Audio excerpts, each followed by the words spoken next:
Hi everyone, it's Ren. Ruben is helping us film this by chilling out underneath the camera and taking a little nap. I've had a pretty busy month following the election, and I'm sure that most of you have had the same experience.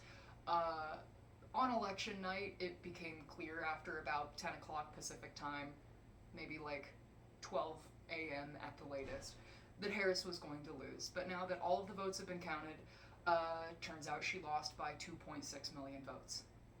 A lot of people got this wrong, me included. I didn't put out a video listing election predictions or like saying what states were and weren't going to be won by the president, and like what Senate races were going to go which way. But I thought the Democrats were going to win this election. I thought it was going to be a squeaker, that maybe they'd get 276, like blue wall plus Nevada. But turns out they lost to every swing state involved. And the lessons that party officials and electeds have been taking from the results has been to justify every impulse that they already had. And it's infuriating. People like James Carville, people like Richie Torres, media personalities like Cenk Uygur and Bill Maher. Can't believe I'm lumping those two into the same camp, but I guess I am. Blaming it on wokeness, saying that she wasn't tough enough on crime or the border, blaming it on trans people, saying that anti-trans ads swung this election. And it just it just seems so ridiculous and cynical. So I'm going to break down for you guys the lessons that I learned from this election and the things that I took away from it. First off, running an 82-year-old that can't string a sentence together for the presidency is a bad fucking idea, and everybody who is involved with that decision should never be involved in a national campaign again.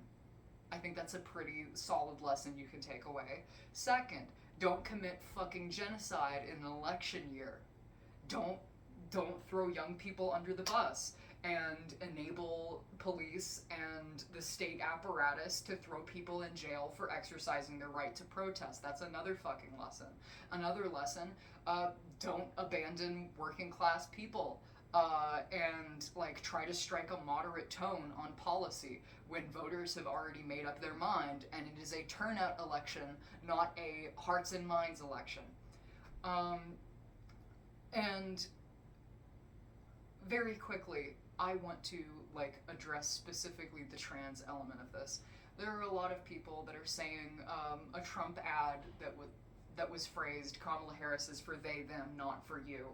People are saying that that swung this election, and I do not think that had much of an impact at all.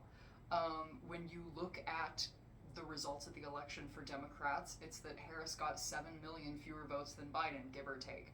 Um, and Trump got, I think, something like 2 or 3 million more votes than he got the last time. That is clearly a turnout issue. That is clearly an issue where the base is demoralized, your coalitions are shattered. Again, why New Jersey went Democrat by like 5 points or less than 5 points, why California had like a 10 or 15 point swing to the right from the last election, why every single state like Virginia, states like New Hampshire, every state that wasn't Wisconsin, Michigan, Pennsylvania, Georgia, and Nevada, every single state that wasn't that state had a rightward swing, and it was because Democratic voters stayed home, or people that would likely be Democratic voters stayed home. Ugh. So I'm gonna gather my thoughts for a bit and see what I want to do with the next 2 minutes of this video. Um, I remember. You have a lot of people that are currently controlling the party infrastructure, a lot of people that are deciding how these campaigns get run, saying that she went too far left, or that she did not moderate during the campaign, or just that she was a shitty candidate. I can understand her being a shitty candidate. She wasn't a worse candidate than Joe Biden, that's for sure. But like, specifically the thing that infuriates me is like these people saying that they don't need progressive people, and that they don't need like union voters or any of these other groups that traditionally made up the constituency for their party, and running the campaign exactly the way that they wanted to run the campaign, saying that they didn't get to do what they wanted. That's not true at all. You spent the entire election doing exactly what you wanted to do, and this was the results of it. And something like going back to like what this election is indicative of, like one, Biden being too old. It would be really easy for a lot of these centrists or popularists, or call them Clinton Democrats, it would be very easy for them to avoid a lot of the heat and the anger that's being directed at them if they just said that this election wasn't indicative of anything other than that Biden was too old.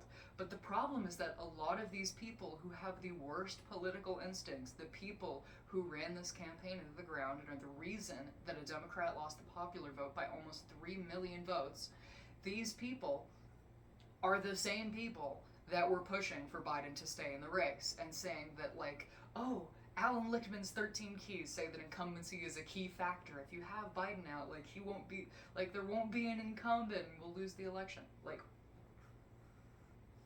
so they can't say with credibility that this is just because of Biden or blame it on him, because they were supporting him right up until the day that he dropped out. I'm not sure if I mentioned this at the beginning of the video, but I just missed my like county Democrats meeting, and I'm kind of kicking myself for that. But the things that I wanted to say during that meeting was that there is not a third way against fascism, and that come 28, if the nominee wants to pretend that they're Bill Clinton and that it's still the 90s, that I'm going to walk away, and that the Democratic Party deserves everything that happens to the American people, even if the people don't. And that's kind of where I'm at. Sorry for this kind of being like an unfocused video, but like that is just what I wanted to communicate. This was not an election that like trans people were responsible for, or that like Democrats using the word Latinx was responsible for. Like this is just, don't commit genocide and don't run a senile old man that everybody hates. It's just a perfect replay of 1968. If you're the guy who's replacing the guy that everybody hates, distance yourself from the guy that everybody hates, or people are going to tie you right with him. And that's exactly what happened. And she lost. Hope y'all have a great rest of your week. Hope you had a good Thanksgiving. And I'll see you later.